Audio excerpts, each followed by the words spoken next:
Dear participants, CODART members, colleagues in Boston, a warm welcome to you all. Thank you for joining us today for the online CODARTfocus, taking us inside the Center for Netherlandish Art at the Museum of Fine Arts in Boston. We are very pleased that we've been able to set up this online meeting together. While it remains an obstacle to travel for many of us, we wanted to offer our members around the globe an opportunity to actually see the center and the newly renovated galleries of Dutch and Flemish art at the MFA.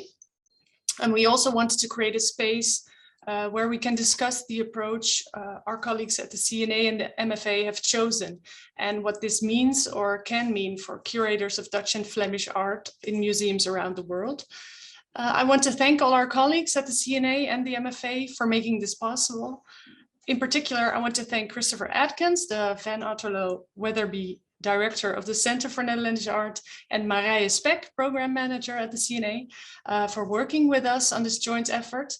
Also, a special mention of my colleague, Dennis Driessen, who organized this meeting on our end, and he edited the videos for which our colleagues in Boston delivered the footage. I'm very happy to introduce you to our moderator of today, who will explain what we are going to do today. She will introduce our speakers and will make sure the meeting runs smoothly. Suzanne van der Merendonk, thank you for being here today and taking on this responsibility. Suzanne is the Bader Curator and Researcher of European Art at the Agnes Etherington Art Center at Queen's University, where she most recently curated the current exhibition Studies in Solitude, the Art of Depicting Seclusion, still open until the end of June. She received her master's degree from the University of Amsterdam and her PhD from the University of California in Santa Barbara as a specialist in Dutch 17th century art and visual culture. Before joining the Agnes, Suzanne has worked for a range of public and university museums, including the Rijksmuseum in Amsterdam, the Art Design and Architecture Museum at UC Santa Barbara, and the Picker Art Gallery at Colgate University in Hamilton, New York. I wish you all an interesting and inspiring meeting. Suzanne, the floor is yours. Thank you, Marcia, and also thank you for inviting me to moderate today's discussion. I'm very excited. I've also not been able to travel to Boston yet, so I'm along on the virtual tour along with everyone else. So today's program will consist of 3 videos that will look at different aspects of the CNA and a new installation of Dutch and Flemish art at the MFA, which each will be followed by a short discussion. And then after that, we'll also have a panel discussion with all of the panelists. So there will be different moments for you all to participate and ask questions. So after every video, and then also after the panel discussion at the end. It's now my pleasure to introduce Christopher Atkins, the Van Otterlo Weatherby Director of the CNA, who will give us a brief introduction to the CNA first. Welcome, Chris. Thanks, Suzanne, and thank you, Marcia, for the kind invitation to collaborate with you on this program today. We're especially thrilled to share what we've been working on in Boston with CODART members. It's so great to see so many familiar faces and friends here. I can't wait till we can do that again in person. And I want to reiterate Marcia's thanks to Dennis Driessen for all his work preparing the program and that hard work editing the videos that we'll show in a little bit. And special thanks to Marije Speck, the CNA program manager, for all of our tremendous work behind the scenes. And yes, thank you to Susanna as well for moderating our discussions here today. I will share my screen.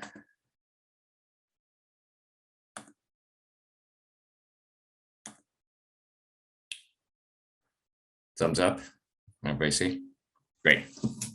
So before we begin, the Museum of Fine Arts is in Boston, Massachusetts. Founded in 1870, the MFA stands on a site which has long served as a place of meeting and exchange among different Algonquin nations, including the Massachusetts. As a museum, we acknowledge the long histories of the land we occupy and seek ways to make indigenous narratives more prominent in our galleries and programming. This land acknowledgement is being actively discussed and reevaluated to be a more actionable statement that reflects our current commitments and collaborations.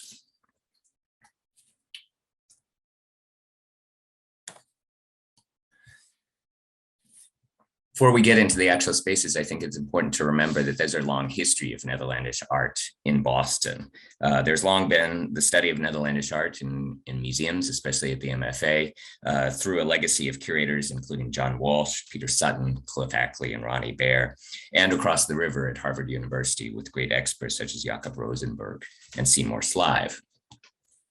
In 2017, as I think people on this call are familiar with, we had the MFA was the recipient of a transformative gift from two local collecting couples, the Van Arteloos and Weatherbys, who gave 114 Dutch and Flemish paintings to the MFA, transforming the MFA into a collection of international import. And they also established the Center for Netherlandish Art to activate those collections for audiences in Boston and beyond. Our mission is to promote the study and appreciation of Dutch and Flemish art, especially of the long 17th century. Located as a research institute located in a public-facing museum, we promote object-based research and learning and how to actively share the process and products of that research with audiences at a variety of levels.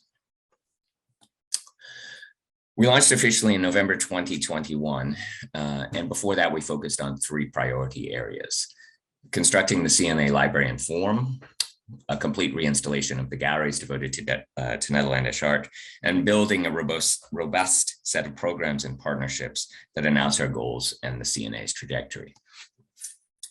We'll go through the video.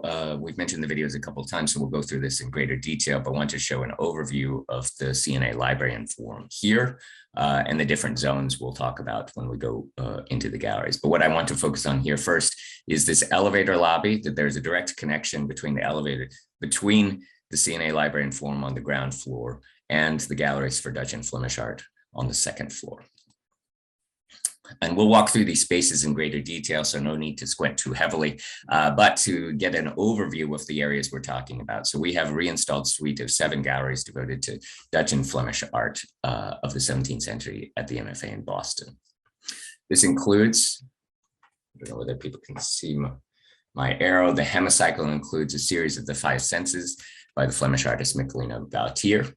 This is the elevator that I mentioned before, which provides direct access between the Research Institute and the public-facing spaces. Beside that is an area we'll talk about in a video featuring me, which is the CNA Gallery for Innovative Scholarship. We'll spend a considerable amount of time, I think, speaking about our gallery devoted to global commerce, located here within the suite of the galleries devoted to Dutch and Flemish art. Parallel here in this series of bays relates to Netherlandish specialties, building off our great Roger van der Weyden painting of St. Luke, drawing the Virgin, wherein you can find a number of elements that become specialties or subgenres within the 17th century, from the rich depiction of textiles to architectural painting to working from life. And then our larger areas, which is this gallery, which is devoted to Dutch and Flemish art together, south and north. And then a space which is an approximation of a 17th century interior, which we call In the Home. So this is an overview of the different spaces. We'll be looking closely at videos which will showcase, again, this space programmed by the CNA, global commerce, In the Home, and south and north. Before we get to that, it might be worth talking a little bit or sharing some of our preliminary goals for what we were trying to accomplish with those galleries.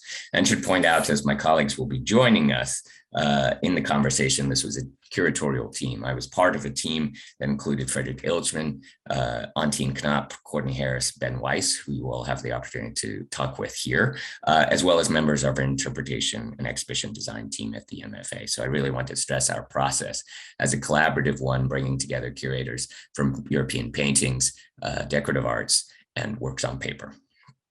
But our galleries, our goals were to mark the gifts from the Van Arteloos and Weatherbys, create a rich galleries displaying a range of media integrated, as I'm sure we'll talk about, celebrate the beauty of the works of art, make connections between the art and the society that produced it and the society we inhabit, recognize the inherent complexity of works of art and the potential for multiple viewpoints, and ultimately find a balance between art historical narratives and histories that have thus far been ignored.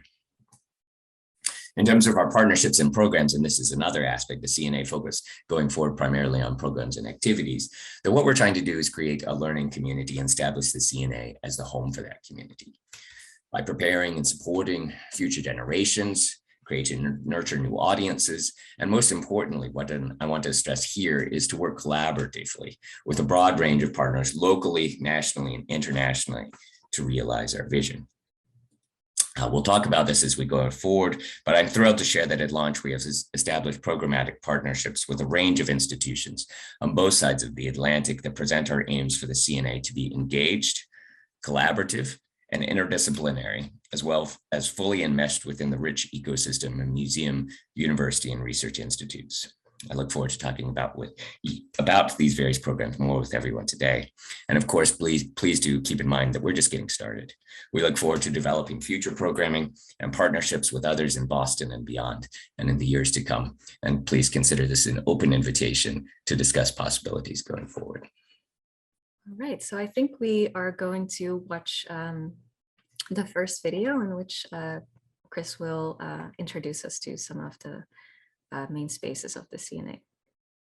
Here we are in the CNA Library and Forum, located on the ground floor of the Museum of Fine Arts in Boston. It's a whole new construction, purpose-built, 5,000 square feet, or just under 500 square meters. The principle behind the CNA Library and Forum is to create a space for learning, idea exchange, and to be an incubator for innovation. The CNA Library and Forum is divided into multiple zones, each with its own distinctive purpose. The reading room is the first of the 3 zones, wherein individuals can, by appointment, come and consult the resources and work on their individual research projects. The collections begin with the library holdings of the late Professor Egbert Haverkamp Begeman, fused with the relative collections in the MFA. We have about 43,000 volumes, including 300 rare books. The second location is our seminar room. This is a flexible space wherein we can do all sorts of things and activities. It is the location for communal and collaborative learning and engagement. It can be everything from hosting an individual course, to entire classes meeting here in the space, to operating as a small-scale lecture room. What makes this space special is being able to bring in objects, works of art, the types of things, the types of activities that more commonly take place in print and drawing study rooms. We can bring in paintings, 3D objects, works on paper, all sorts of things in and out of frames, and provide real and direct access that expands upon the types of access and engagement that can happen in the galleries. The third zone is what we call our CNA Commons, which is for an informal gathering space where individuals can come together around coffee, around lunch, other types of activities, and meet, exchange, and discuss their research, their ideas, who they are, what they're working on. This is the place where when you come and you visit and you are conducting your individual research and you take a coffee break, you have the chance to talk with the other users who are here, as well as CNA staff, MFA curators, conservators, educators, and can create a sense of community. The Center for Netherlandish Art is based in a public-facing museum. And that's part of what makes us distinct, is that we have direct access to objects, fantastic, amazing works of art. And we want to communicate that in all that we do. Works of art and an object-based approach are central to our activities and our programs. They're also, by extension, central to our design and presentation of the CNA Library and Forum. It communicates how central works of art are to everything that we do and the types of research and engagement that we hope to promote. So there's a direct connection between the activities that happen in the library and the Research Institute and those that happen in the galleries. They are located in proximity. A single elevator will take you directly between the galleries and the library and forum, and vice versa. As you see when you exit the elevator, coming up from the CNA Library and Forum, you encounter a digital engagement experience, a project that we co-created with Blue Cadet, an independent firm located in Philadelphia and New York. What we provide here through 4K imagery and interactive engagement is the opportunity for visitors to learn more about the social and cultural context in which the works of art that they see in the galleries were created. The other location that the CNA is engaged in the public spaces is through the CNA Gallery for Innovative Scholarship. It came online with the rest of the new presentation of Dutch and Flemish galleries, with a presentation focused on the art market, or more specifically how individual artists were able to differentiate themselves within the context of a large and competitive art market. So in this first iteration, we partnered with a local program, the Graduate Program in Information and Data Visualization at Northeastern University, to share and create these two screens, which are data visualizations which show the sheer size, the enormity of the art market in the Dutch Republic in the 17th century.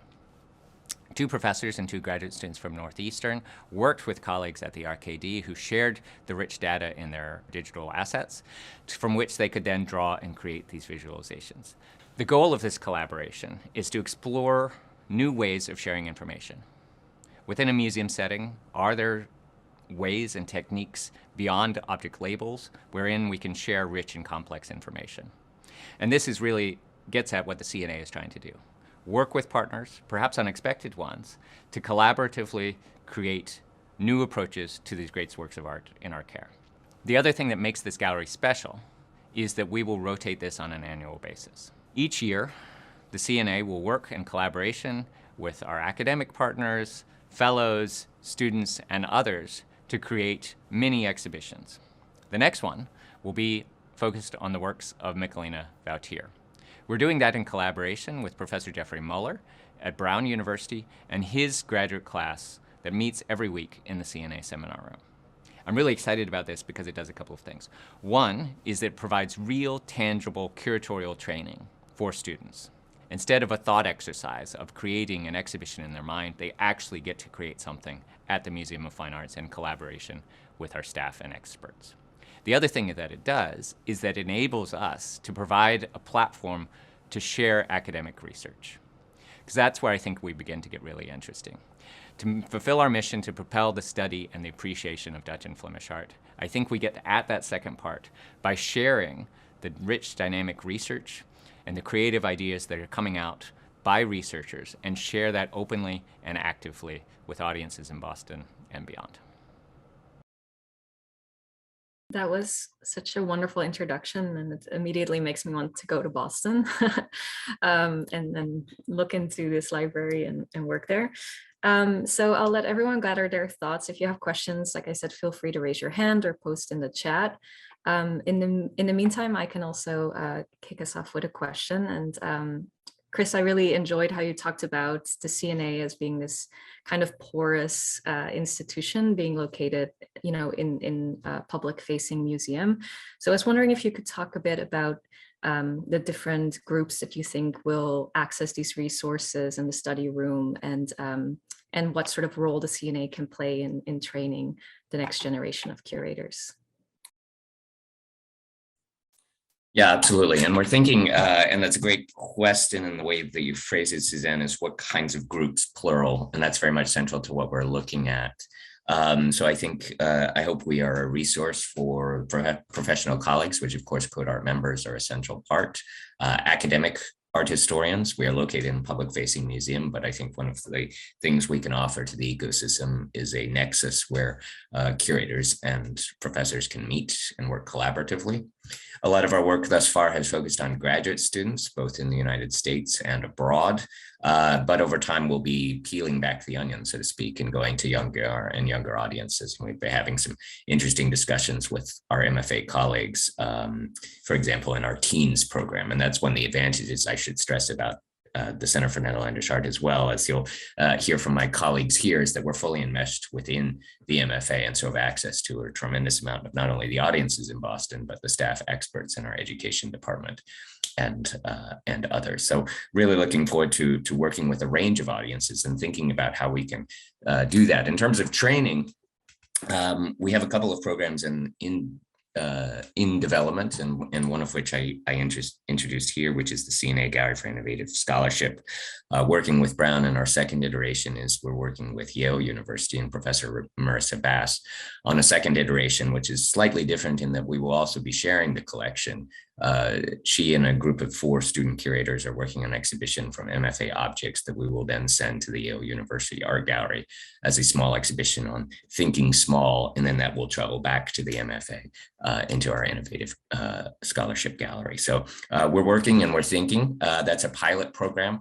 We're piloting everything right now to look at how to create robust structures, but we'll be taking these out going forward to a wider range. And then the other thing that which didn't touch upon is that we're working on a summer institute, which is in collaboration with the Rijksmuseum, the RKD, and Harvard Art Museums, a biennial program that would extend upon the current program that's run by the RKD and the Rijksmuseum. So everybody can stay tuned for the future on what that, more news about that particular program. We're looking to launch the first iteration in the summer of 2023.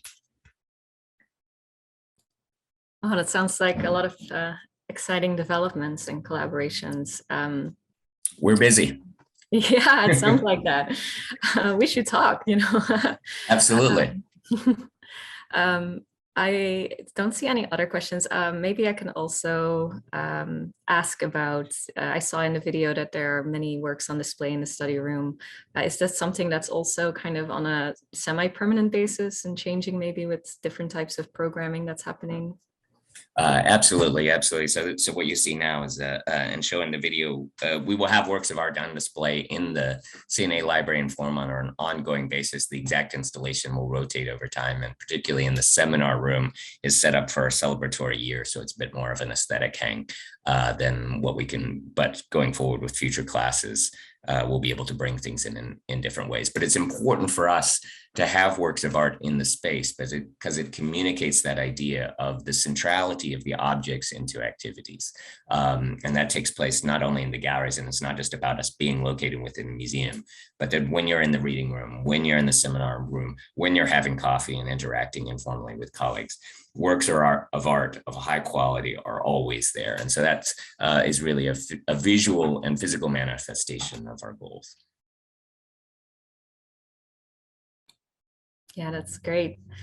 If there are still no questions, please feel, oh, I see there is a raised hand. So Christy, do you want to unmute yourself?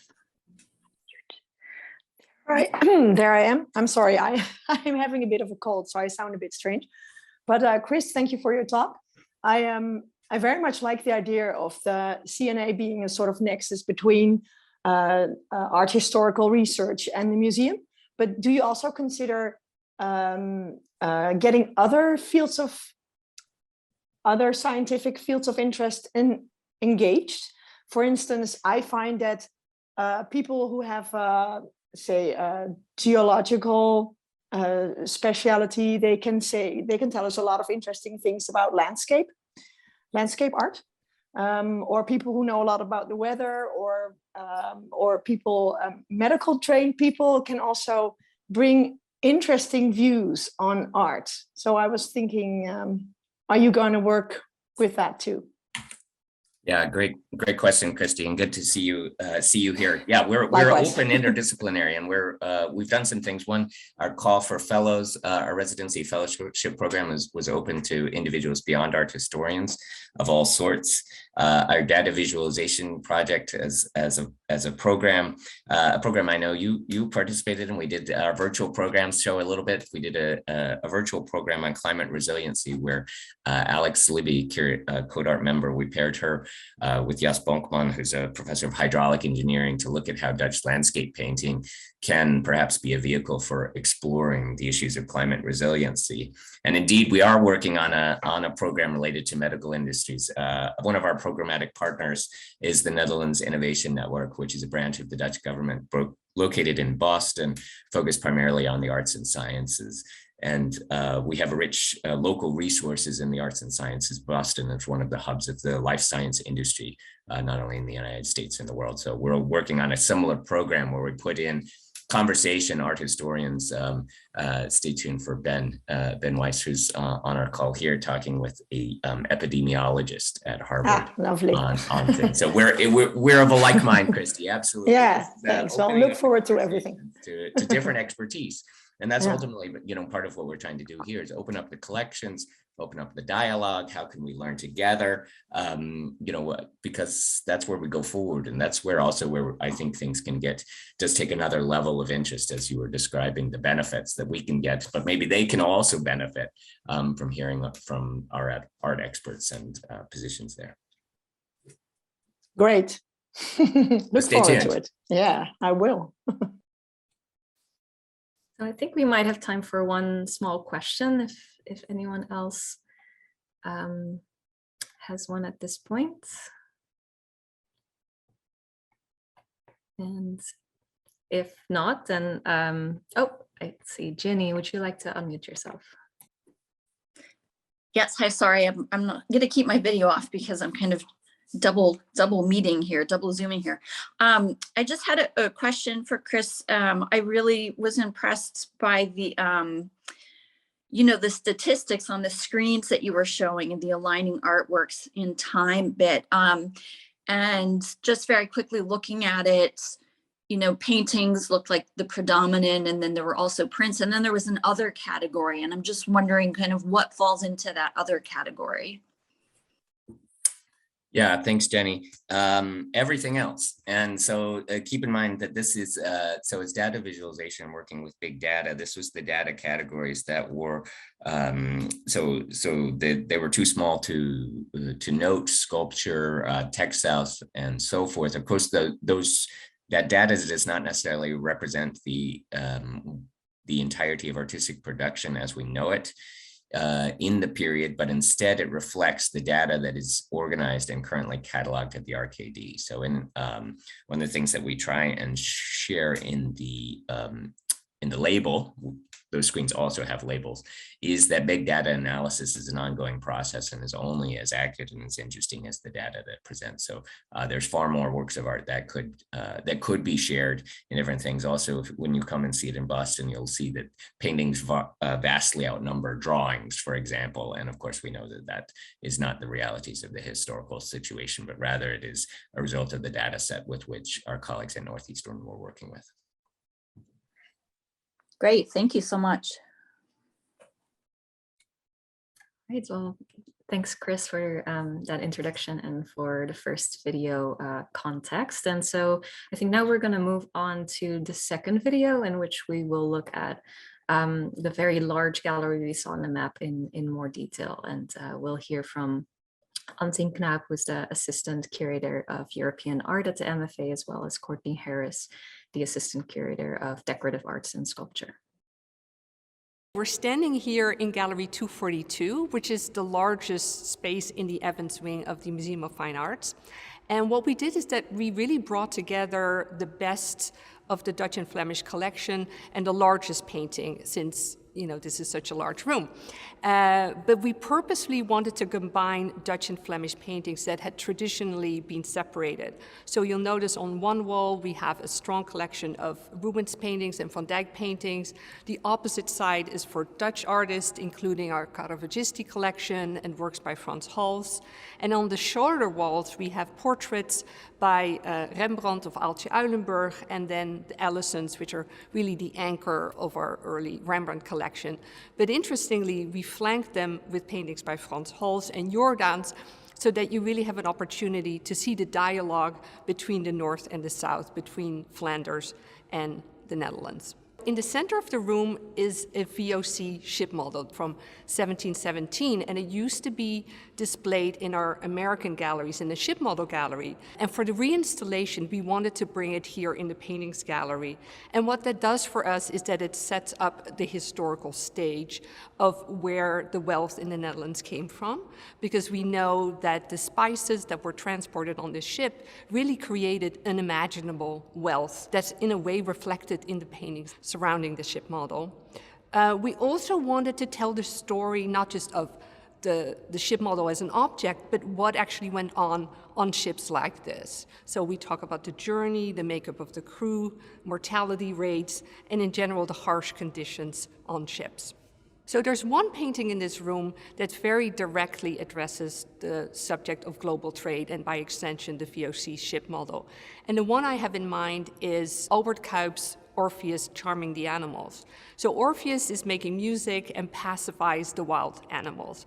And he's sitting in a Dutch landscape occupied by Dutch-looking animals. But he also expands on the range of animals, including jaguars, an ostrich, parrots, a prominent dromedary. And this is really a reflection of the arrival of new animals from across the world in the Netherlands. When looking at this painting in the context of global trade, you really see artists incorporating the new knowledge that's entering because of commercial expansion.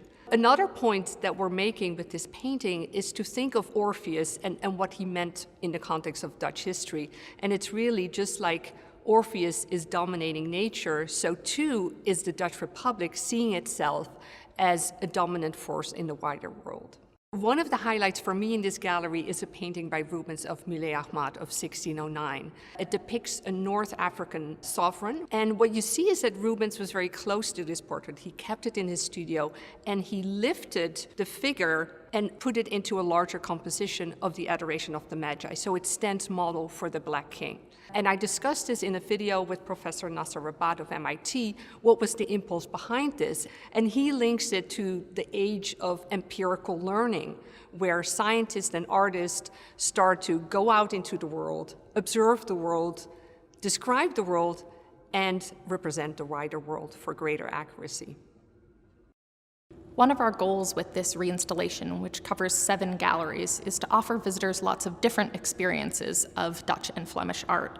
The gallery you've just seen with Antine is quite large. It's a traditional picture gallery with paintings hanging along the side walls, and all the paintings are of quite large scale, and there's lots of space. As soon as you come into this space, it becomes a bit smaller and more intimate. The ceiling is lower, the walls are painted a sort of embracing, warm color, and the floor is a beautiful black and white pattern. This is to try to make an approximation of an upper-class Amsterdam household. It's not a period room or a historic setting per se, but the way we've installed the decorative arts, including silver, ceramics, glass, and the furniture alongside paintings of a smaller scale, is trying to give people an idea of what homes in the period might have been like. We have a wonderful group of furniture on loan to us that allows us to do something like the wall that you see behind me, where we've taken paintings of small scale and integrated them with furnishings to create the idea that this is how paintings and furniture may have looked in homes. And then we have 2 additional cases filled with Delft ceramics and silver of the period, all of which are more domestic scale objects. And by placing them in this gallery, we're putting them into the larger context of the visual culture of the day. We have received a number of wonderful objects of Dutch silver on loan to us, which are integrated throughout the galleries. And they build on a strength in that we've had for many years, including one wonderful object, a layette basket, which was made in 1666 or 1667. Layette baskets are a specialty of craftsmen in The Hague, and they're meant to hold the clothing for a child before their christening. The object that we have is a stunning silver example. It bears the monogram of Willem Adriaan van Nassau, the great-grandson of William of Orange, and the monogram of his wife, Elizabeth van de Nisse, and we suspect that it may have been commissioned upon the birth of their child Cornelis in 1667. We also have wonderful holdings of Delft ceramics, and recently, just in 2021, we received the gift of a Delft ceramic vase with lion's head handles made at the Moor's Head factory with the mark of Jacob Hoppestein. It's almost 20 inches tall, which makes it monumental in the scope of Delft ceramics, and it's really comparable only to a work at the Rijksmuseum. As you enter this gallery through the 2 doors, you're coming past the Valkenisse ship model, and so that should be cueing visitors to remember this global story that they're encountering, both there through the ship model and also in the gallery dedicated to global commerce. In particular, I'll draw your attention to an object, a small pomander, which is a vessel for holding spices. This one would have held nutmeg, which was a spice that was acquired through the coerced labor and slavery, even genocide, in the Banda Islands. When the Dutch captured the Banda Islands in 1621, VOC soldiers killed 15,000 indigenous people to secure the monopoly on nutmeg. And we're encouraging visitors to keep this story in mind as they go throughout the galleries. Across the gallery on the lower shelf, you'll see objects related to sugar and tobacco. There are sugar casters and a sugar basket, as well as tobacco boxes and a pipe. And these objects are really trying to draw out the fact that luxury goods are being made to contain and display and use these commodities that are coming from overseas. And that's a story that permeates through all of the new galleries. Okay, so Antine and Courtney will also join the discussion now. And again, if you have questions, feel free to raise your hand or post in the chat. I thought maybe to start us off, I could ask to take us back maybe all the way to the beginning of your process in rethinking these galleries and in your collaboration in choosing this visual culture approach. What were some of the main goals you had for this gallery, and how did you approach the selection of objects together in your collaboration? Sure, I can speak to that. So we started about 2 years ago, and our main goal, as Chris said earlier, was really to celebrate the new gift of Dutch and Flemish paintings, and to see what happened if we integrated the historical MFA collection with those new paintings. But we had very much in mind this visual culture approach. So the doll's house, for example, that is part of in the home section, the VOC ship model, and cases with decorative art was already sort of on our minds. And the two smaller galleries, the rotating gallery and the global commerce gallery, would allow for works on paper. So those were already, very much the sort of key points, and we very much built around that. And a big decision for us was to divide the big gallery into two smaller spaces so that we could have this more intimate space. And from then on out, it was very much a puzzle of what narratives and what objects to match with it. And from the start, we had this idea of, we want a show of the works in their great beauty and have people really look at them closely, but we also felt we wanted to put more emphasis on the historical context. So the global gallery was actually a theme that didn't change, that was there from the start, and things sort of, as Courtney said, radiated out from there. The rotating gallery, we played with different themes. And I would say another thing that we guided us was the corridor of masterpieces that we didn't see in the video, but that's a gallery with bays that is now separated by cases with deck art, and tying that to the Rogier van der Weyden painting, which is one of our great masterpieces that typically is placed in a Northern Renaissance context. Here it sets up the rest of the specialties. So those were our anchors: the big ship, the doll's house, works on paper, and the Roger is where we start, the suites. And I can just add to that to say that if anyone knows our old galleries, the decorative arts were really contained in 3 cases, sort of that stood alone. And now we have over 150 decorative arts objects integrated through all of the galleries. They're everywhere. So they're more placed in the context, and it includes a wider range of materials than we had on view before. So I think that's been something really exciting about this renovation. As we said, we're trying to offer visitors lots of different types of experiences of this material, and the In the Home gallery offers that density of decorative arts within a context, and then select additional works or through the other galleries to place them again in that larger context. So maybe to quickly follow up on that, Courtney, were there any works that had not been on display before that you were excited to bring out now in this new installation? Well, mostly things that are new acquisitions that have come into our collection in recent years. Antine mentioned the corridor of masterpieces. I'm particularly happy there that there's a case dedicated to medals, Dutch medals. It's a selection of 11 works from a large group of 90 that were given to us last year. And so putting those within the historical context and adding additional historical context has been really, really useful.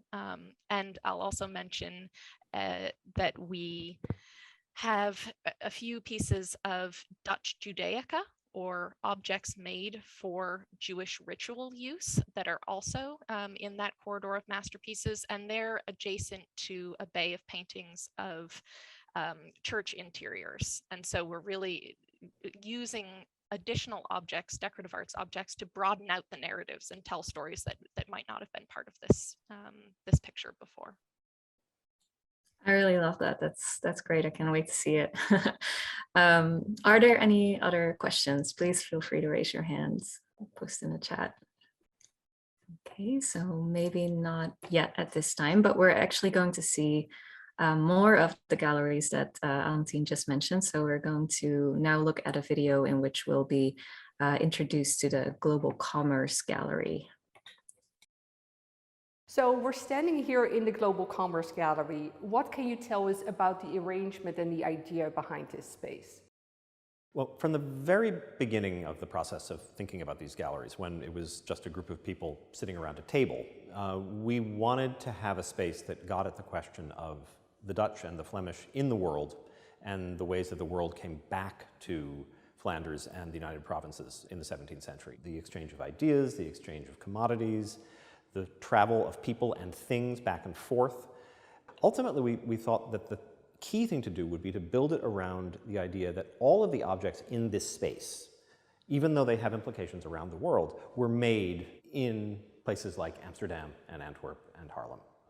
When we were trying to work out a sort of organizing narrative for the space, we hit upon the idea of using a wonderful example of the Blau Great Atlas, of which we have 3 volumes in different corners of the room, to serve as geographical and literally spatial organizing anchors for the room. At the moment, the central case, over here, is open to the world map in volume 1 of the Blau Atlas, which literally puts the world at the center of the story. And we thought that that was a way of pulling all of these narratives together into a geographical frame. Inevitably, in a gallery like this, issues of colonialism and slavery come into the story. How did you deal with those in this space? So the way we dealt with that most directly is in this wall opposite me that's dedicated just to one commodity, to sugar. And we started out with the 2 paintings by Ozias Beard that very prominently show all kinds of sweetened goods. But what you don't realize when you're looking at this painting, that these enticing looking foods were made of sugar that was produced in a new type of labor system in Brazil and the Caribbean far, far away. So this is a moment when a new system of labor comes into being through the establishment of sugar plantations by the Portuguese and the Dutch, with the sole purpose of providing Europeans with this new luxury. And the sugar, of course, was produced by the labor of enslaved Africans on a huge, huge scale. So to make that point both intellectually and visually, we juxtaposed the Beard still lifes with a painting of Frans Post, which is an idealized depiction of a sugar plantation in Olinda, as well as the Blau Atlas that shows the province of Pernambuco, with smack in the center is a sugar mill with enslaved laborers engaged in the processing of sugarcane. So can you talk a little bit about the process of interpretation? One of the things that was really important to the group from the beginning was that this gallery and the stories that it tells not be at the edges or seen like an afterthought to the suite of galleries. So one of the decisions we made very early was to put it in the middle, essentially, of the whole story. So off to that way are In the Home and the gallery with ship model and the large paintings, and over this way is the CNA Innovation Gallery, which currently has an exhibition about the art market. So this is right at the heart of the suite. And We liked the fact that it was telling a story that couldn't be avoided in the course of visiting the whole suite of galleries, because these stories aren't confined to the paintings and the objects in this room. They're stories that are told throughout the whole suite of galleries. So what are some of the things that you thought were successful in this gallery? I think the way we use the atlases works very well to help focus and distill pieces of the story. I think another piece that works incredibly well in this space is the coconut cup, a relatively new acquisition at the museum. It's this fantastically complicated object, which is a real coconut that has been mounted with this extravagant mythological framework in silver.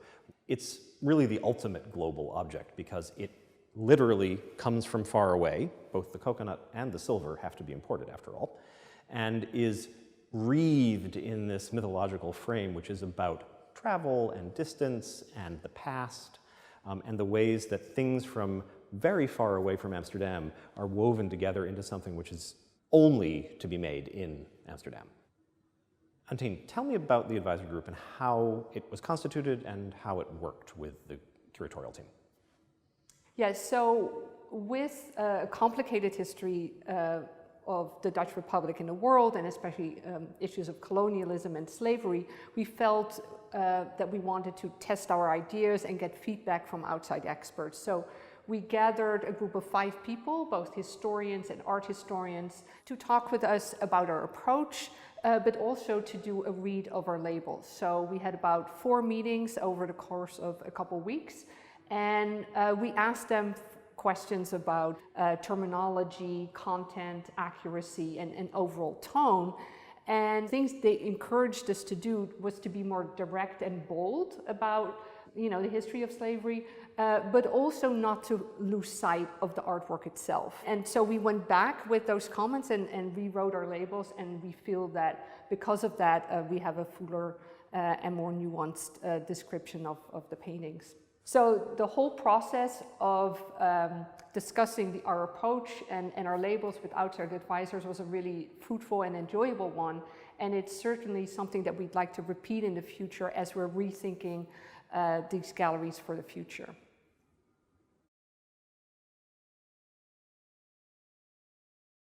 So we'll also welcome Benjamin Weiss, the Leonard A. Lauder Senior Curator of Visual Culture, to the conversation now as well. So again, feel free to raise your hand and post questions in the chat.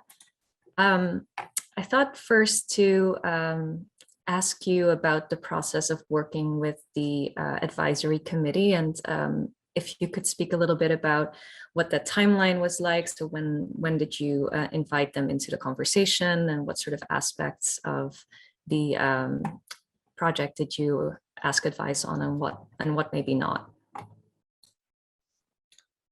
It wasn't been, oh, sorry. No, I was going to suggest that you. Okay. Well, it was organic. We actually worked with people on outside advisors on the video. So Mary Hicks, professor of history at the University of Chicago, who's also an expert on the Atlantic world, mariners, and the slave trade. She and I worked on the video that accompanied the Isaias Beard paintings, and Nasser Rabat, professor of Islamic architecture at MIT, collaborated with us on the video for Rubens's Millet Ahmad painting. And as part of this project, the whole team invited them to look at the suite as a whole. So as we were getting along, they were very interested in what we were doing. So we were already getting some questions about how we were going to frame things. And then when we were writing our labels, we decided we wanted to be more systematic. And so we added 3 people to that group. So Jessie Park, who I think is on the call, who was great to us. She's at the Yale Museum at Yale University, Michael Zell, who's at BU, and then the 5th person is Pepin Brandon, who is an expert on the VOC. And we purposely wanted a mix of people. So we had Dutch experts, the people who worked on the Atlantic world and the Islamic world. And then we had museum professionals and academics. And they really worked great together. And we did the process of reading the labels pretty much at the end. So a couple, I'd say 2 months before the installation went up. And so it was very much concentrated in, I think it was August, September, and we opened in November. And sometimes we did one session on a Friday and the other one on a Monday. And so, ideally you have more time to do that, but our whole timeline was rather compressed, and we were lucky that they were willing to meet with us, in a more, in a span of a month. And we had about 4 meetings, introduction, and then 2 90-minute meetings in which we selected labels about, I'd say total 40. And we focused mostly on the commerce gallery and the ship model. Those were our, that we had the most questions about. Yeah, and also a few selected works elsewhere in the suite. Some of the paintings in the long gallery, where there are sort of short stories in bays. The process was related to a larger museum, a larger program of the museum that's called Table of Voices, which is about incorporating outside voices of all sorts into the ways we think about developing exhibitions and interpreting exhibitions. And that project can happen at any stage or that process can happen at any stage of a project, from initial conception all the way down to the very end, and can involve people as varied as senior scholars who have specialization in the field, related scholars, to community groups, to our teens, for example. So it's one of the things that the MFA has been very interested in, particularly in recent years, is trying to broaden the group of people who we bring into the conversation about how we look at things and how we talk about things, for many reasons. For one thing, they often ask the best questions. So about individual works. So. Yeah, and perhaps to follow up on that, I really enjoyed how you spoke about, this narrative of colonialism and global trade really permeating all the different galleries and not being contained to one space.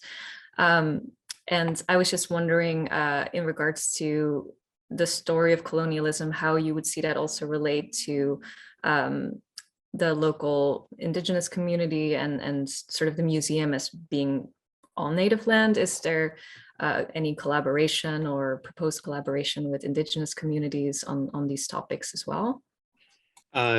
Yes, and we actually, that was one of the subjects that came up during the sessions with our advisory group. What would the right approach and what would a meaningful approach be if we were to try to address questions of indigeneity and the sort of the presence of, as we say, the presence of the museum on land that has a history that goes back before European colonization.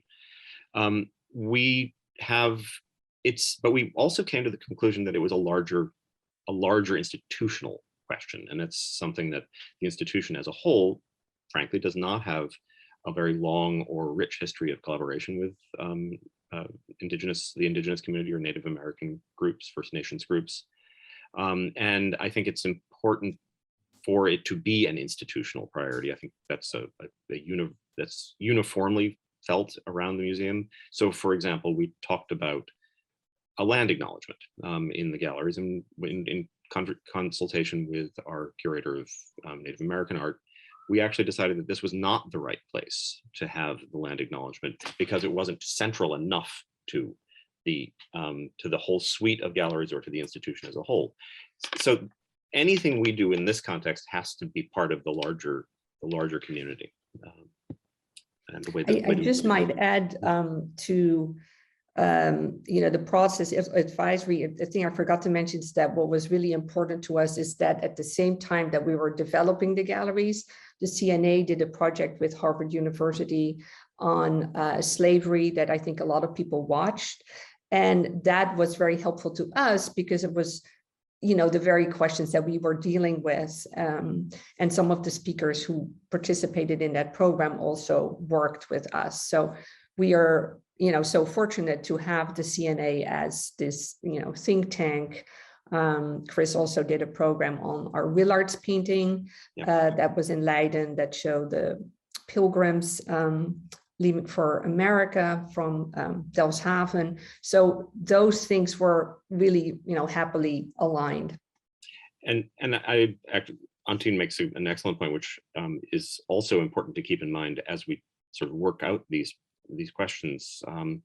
The MFA is also a very large institution for American art, for art from the United States, and to some degree from the Americas more broadly.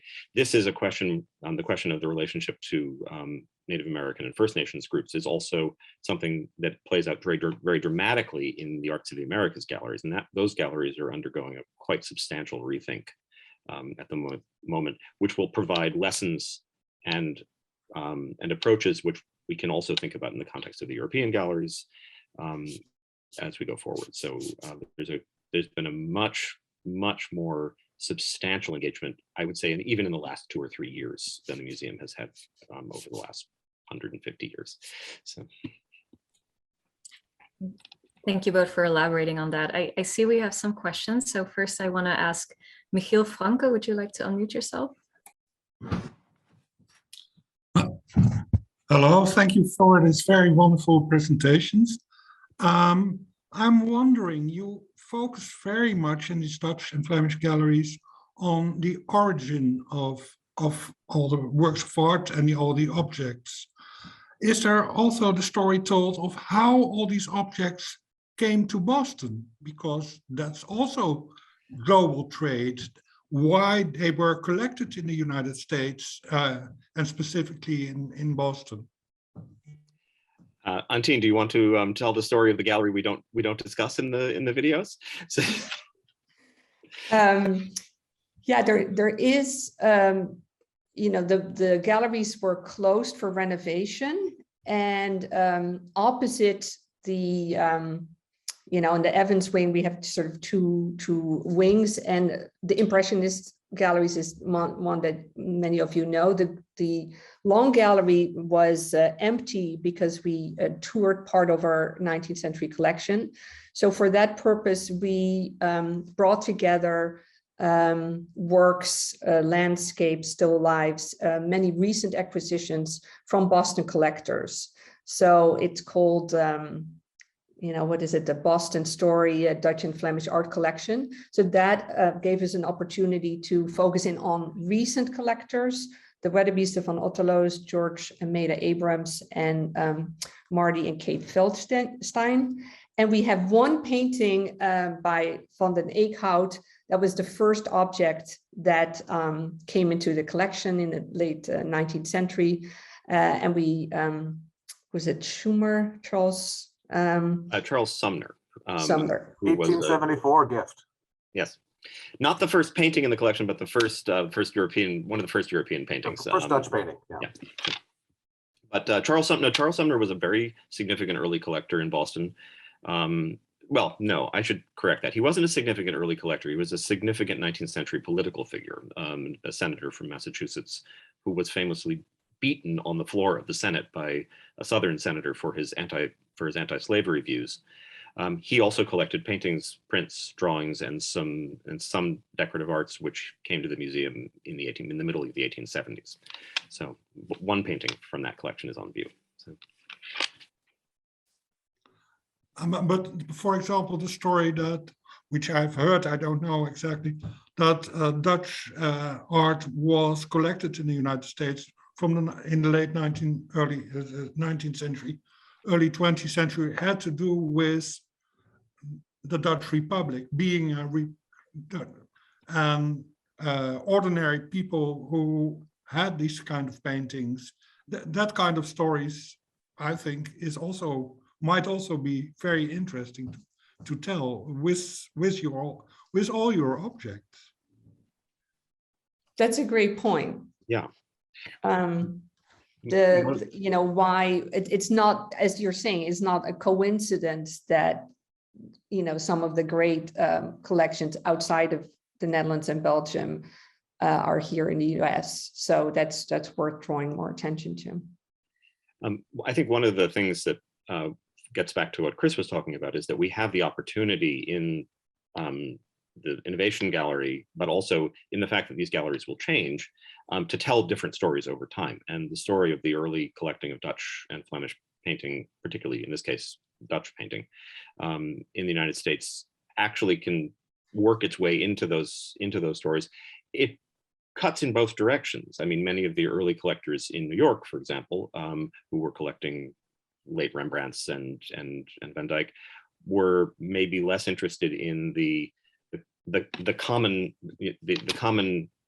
language of the Dutch republics as much as they were in the common language of English country houses. So I think those stories play out interestingly, and it's, I think, significant that the one aspect of American collecting that really didn't play out in Boston so much was that focus on late Rembrandt. We have no late Rembrandts in the collection, or Vermeers for that matter. So I'll take one final small question before we move on to the panel discussion. Barry Schwartz, would you like to go ahead? Thank you very much. Well, this is an exceptional day. I think this is a remarkable presentation. And I just wanted to make a comment on it in terms of its being a CODART event. The origins of CODART, in my mind, went back to my experiences as a student and a young art historian in the 1960s and 70s, traveling wherever I went to museums. And in every museum I went to, there were always one or two galleries of Dutch paintings and Flemish paintings. And this made a great impression on me. And actually, I had to visit those at the end of my stays in museums because I could never get away from them.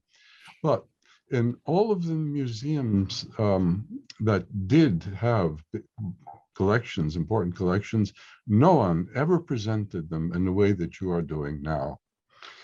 The paintings were hung on the wall, and they were certainly an important part of the general display, but the contextualization, placing them in terms of Dutch history, culture, other forms of collecting, let alone global trade and colonialism, is something that had never been addressed.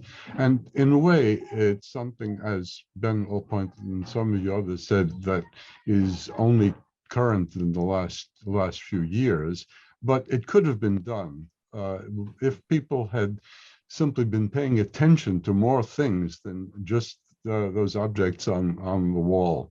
So I want to congratulate all of you for this historical breakthrough in bringing the art that all of us love and has come our way in all these different ways into larger contexts, to larger publics, to larger interests, and great. I thank you very much I think on behalf of the whole team. Well, with that wonderful sentiment, I think we'll move to the general panel discussion. So for this part, we'll also welcome Frederick Ilkman, who's the chair, Art of Europe. And welcome, Frederick, and everyone else back as well. So the first question that I thought to ask, and perhaps Frederick, I could direct this to you as well, is that it's become increasingly important, as we've heard in the videos, to acknowledge both the historical context as well as cultural context and how that relates to the present moment. Could you maybe talk about the selection of objects in both creating these historic narratives and then also perhaps more traditional art historical approaches? Sure. So my background actually is Italian Renaissance painting, but really my first love in college was Rubens and Rembrandt. And so it felt wonderful to be part of this team. But just to show how much things have shifted, even in my own lifetime, an anecdote I've told before, but back in 1988, I took an undergraduate class on Dutch and Flemish art of the, I guess, maybe even Golden Age, it was then called. And I wrote my term paper on Frans Post, and we now have a post in our landscape that Antine just referred minutes ago. And in this was a period soon after the publication of Svetlana Alper's Art of Scribing, and I was really interested, are Frans Post landscapes, are they Dutch landscapes, or are they Brazilian landscapes, are they closer to maps, are they closer to the landscape tradition? And I admit, in my naivete, I never really thought that the Dutch expedition there was about sugar manufacturing and slavery. I kind of thought it was just about cartography and exploring the world. And it seemed to me an entirely neutral trip, or even one you might admire, right? And so that shows you how things have changed, right? In 30 plus years, that now we worry and say right out, we have a whole gallery dedicated to the cost of this economic prosperity, right? The big global boom. Yes, it produces art, but what was the price that had to be paid? So that's a big change. Another big change is around that time, one would probably install an exhibition or a gallery really with a sense of genealogy, what master or artist taught this one, how the style changed. And it's fair to say that we have reduced a bit traditional art history, though there's plenty of connoisseurship, don't worry.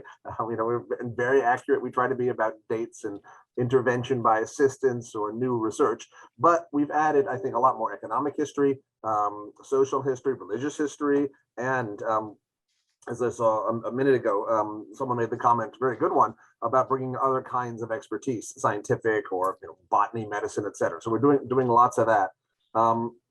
And our selection has been to improve, let's say, a richer narrative, partially by artists that weren't in the canon, right? So we have 2 self-portraits by women artists. We have that whole set on display now of the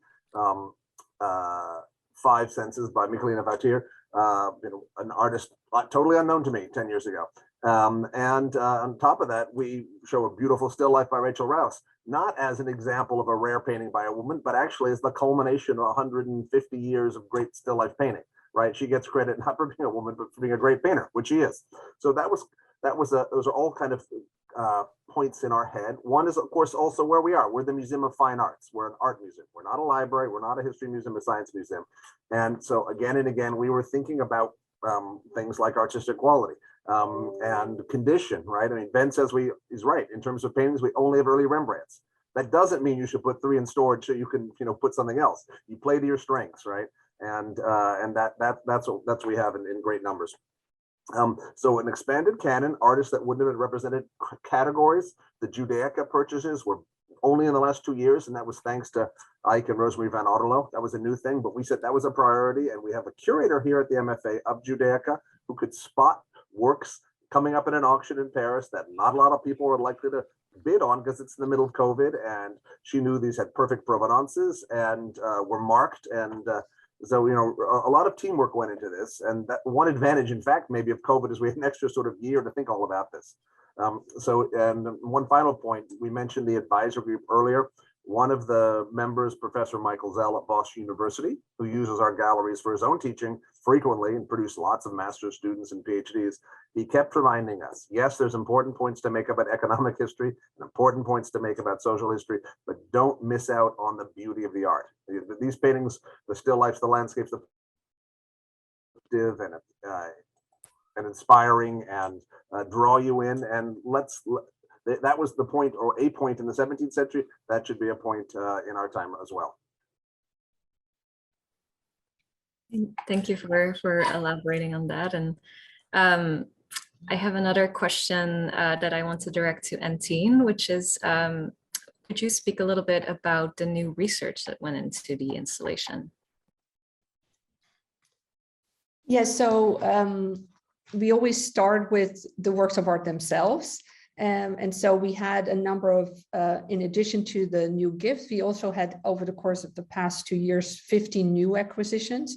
So it was really exciting for us to work on artists like, I don't know if you saw it in the Global Commerce Gallery. We have this wonderful row of seascapes, Willem van der Velde, Ludolf Bakhuizen, and Cornelis Verbeek, which was a new name for us, an early landscape painter with a view of Duinkerk and the Pirate's Nest.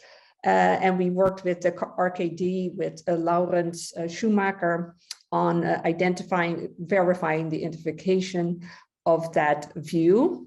So those were some of the, traditional art historical research that we did. But as Frederick said, economic history and global history, we wanted to get that story right and not perpetuate, old myths. So we, looked at the VOC archives to match up the Vulcanista ship model and see, well, what did they actually transport on this very ship and what was the route and who was on it? And Ben worked with our designer to condense, all those books and books and books on that one ship. And I will also say that we worked hard on, if we're saying global trade produces unimaginable wealth, well, what does that mean? So we have prices for the paintings on the labels. We researched the prices for the atlas. We mentioned the price of sugar, the fortune made by one of our sitters in a portrait, the wife of a VOC official, and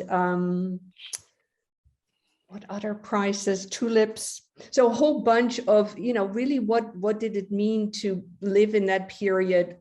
What impact did global trade have, and bring that to life for the visitor with very, clear and historical detail. So while we're on this topic of the labels, perhaps, and I can direct the next question to Ben, is could you talk a bit about what strategies you employed in writing the labels in terms of the tone, the length, what sort of information or maybe other kind of didactic materials are included? Certainly.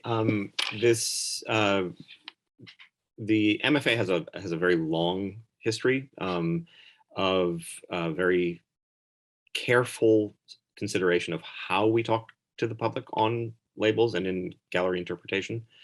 There's been someone in one of my previous incarnations was as the museum's head of interpretation, which is essentially a managing editor for labels and gallery displays. We've always taken a very conversational approach, or an increasingly conversational approach, in the way we write texts. We want the texts to be short.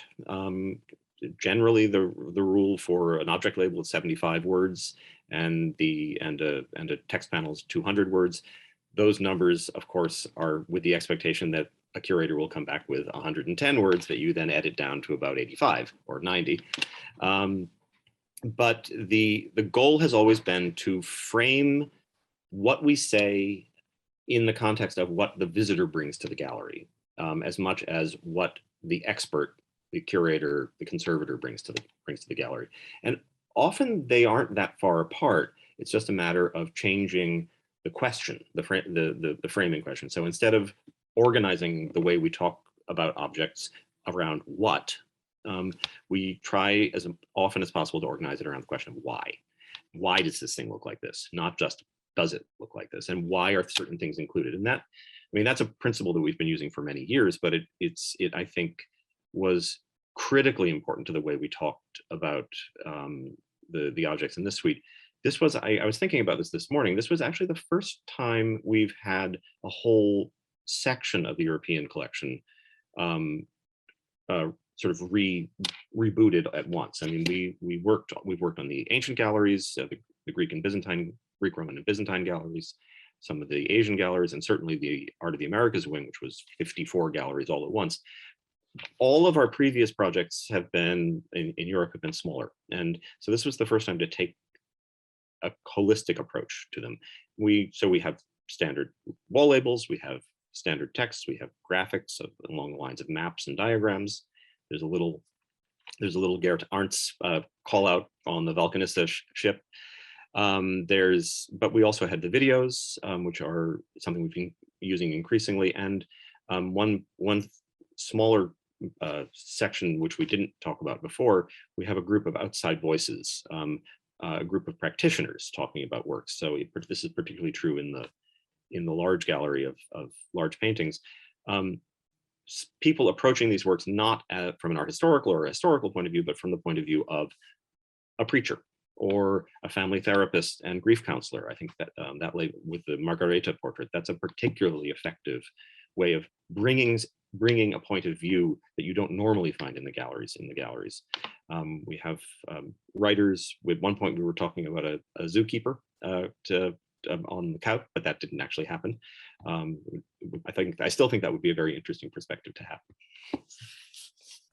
Yeah, and just building off this, I think one of the things, there's a lot of things. It wasn't just entirely what the curatorial group wanted to say, but how we can use these objects to engage our audiences. What do we do and we've tried to think about how to meet them where they are, which is in labels and the interpretation, as Ben said, but I would extend everything that Ben said to the presentation, the themes, the individual arrangements, and so forth. And I think that's how we got to Gary. Thank you so much for your kind words. That type of approach was to trying to think about and work with today's audiences. What are their concerns and interests, and how do those align with the stories and the narratives that are rich in our art historical research, as Antti was saying? But really thinking about the audiences and how we can, in that conversation, there's two parts to that, the speaker and the listener, and we played both roles. We were both speakers and at various parts have been listeners in the conversations. And you can find a lot of the videos on the website of the MFA, and also a number of smart history videos that Chris, Courtney, and Ben taped directly related to objects in the gallery. So if you want to get a more in-depth look, you can find it online. That's all the more greater for us who are not able to visit yet. So that's good to know. I maybe want to ask one final question, and this kind of can go to any of you.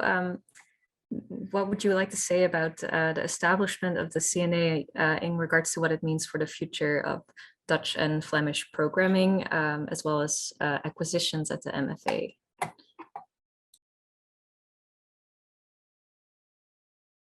Maybe I'll let my colleagues take that one. I'll jump in and just say that I think what Chris and Mariah and Lucy are doing is really taking advantage of the Boston setting, right? I mean, it's a small organization, as Chris reminded us. This is just the beginning. But Boston is perhaps the best university city in the world, but there's not enough connection among the different institutions, and the Center for Netherlandish Art can be one of those connectors, or nexus is a word we use as well. I think there's a lot there, to piggyback or to collaborate.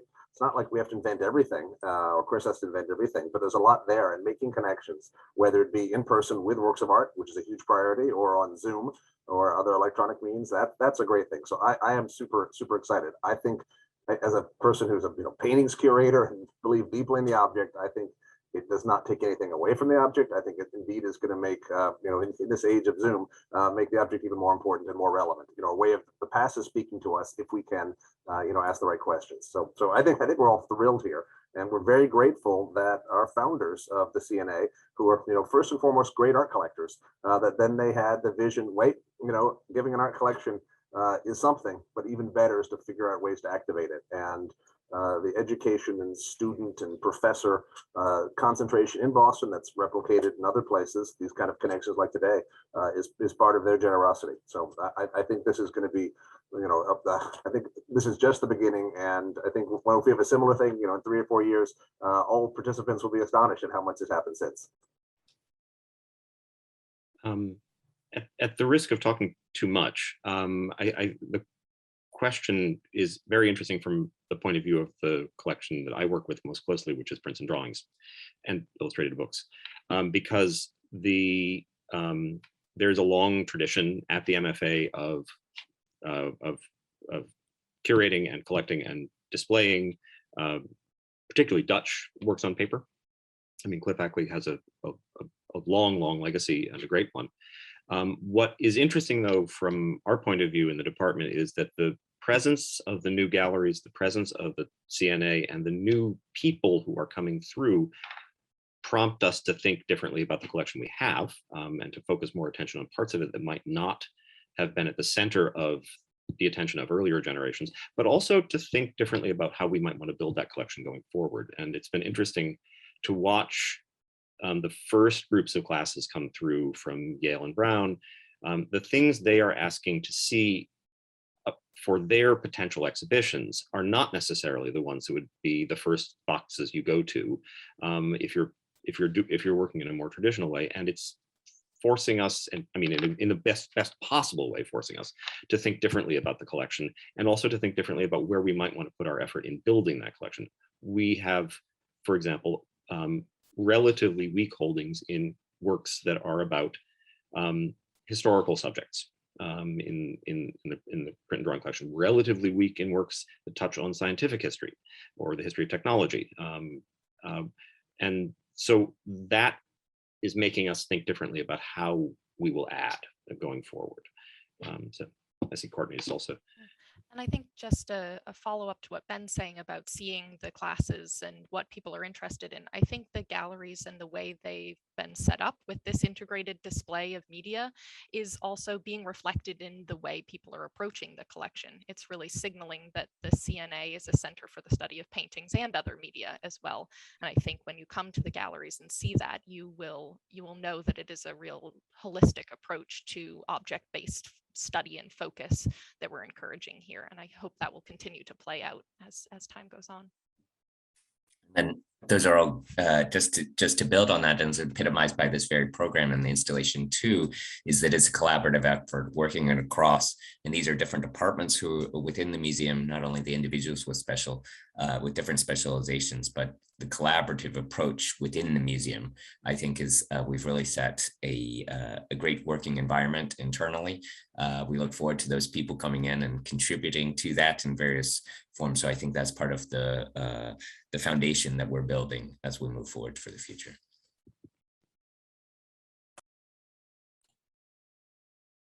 Any further answers to that? I just also want to mention we have some really positive comments in the chat. People say can wait to see the installation and read the labels, and congratulations on it. Everyone's just anxious to come and see it. I also want to open up the floor to questions. So if anyone wants to raise their hand or post in the chat, feel free to do so. We still have a couple of minutes, so yeah.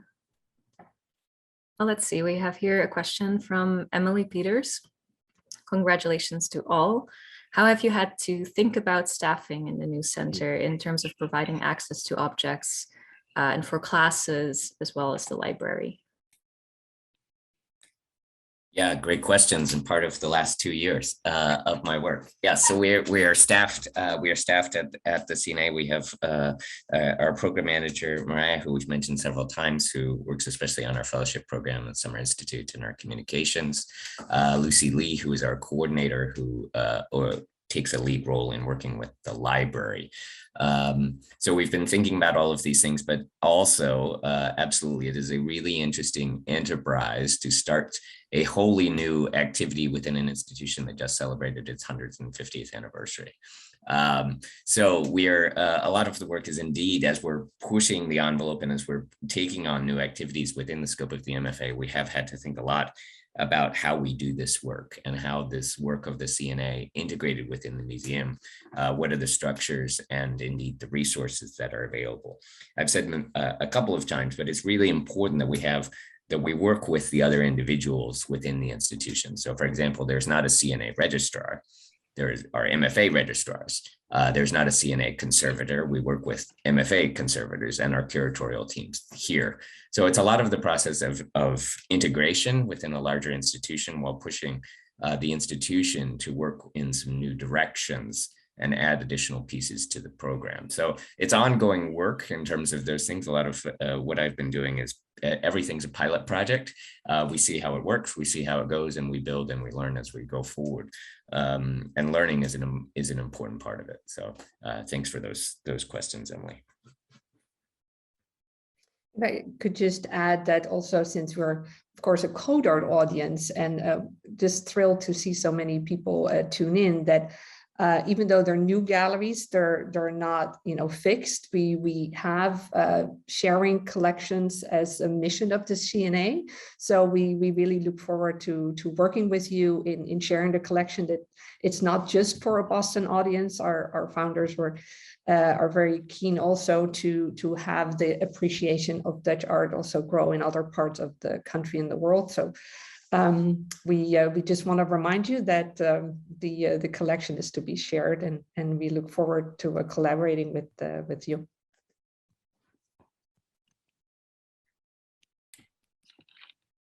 See, there's more comments from people, seeing wonderful presentations. Thank you for stimulating presentations. Yeah, is there anyone else who wants to ask a question? Any final bidders?